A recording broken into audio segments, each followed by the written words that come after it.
in an interesting time now, and with a lot of recent global events and war and all this scary stuff happening, has your role evolved or adapted, or have they changed anything? Like, does the industry or the job change as the world gets scarier and you have these new threats? Sure, of course. I mean, like you think about, and I'm not revealing any secrets. It's just common sense. Like, the drones weren't a thing a couple years ago, and now, unmanned aircraft is a big deal, right? And we weren't in a war conflict. I'm not making a political statement. Sorry if I'm not getting Yeah. the No, nomenclature you're right, good. but You're we're good. on not good. We're in a not good situation with Iran, and that's a big country with a lot of people. So the threat landscape is always changing, and we're constantly adapting to that, right? Using new protective methodology techniques, trying to leverage emerging technology to our advantage, making sure our folks are trained the right way to deal with the current threat. I think last time I was on, I talked about our investigative mission, how that changed, right? When I came on, it was all counterfeit money, and now it's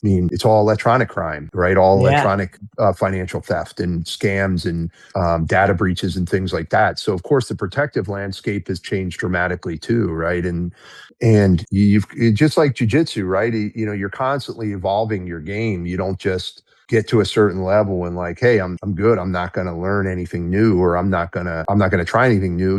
Different athletes look at it different ways. I think some watch a lot of film on their opponents, right, and game specifically for that one person, and others are just like, hey, I'm just going to work on my game and be the best I can be at what I do well. And if you can beat that, then come and do it. And I try, just me personally, I try to do a little bit of both, right? Like I have my basic foundational skills that I feel are pretty solid, right? And that I'm going to rely on if, God forbid, I'm called upon to act.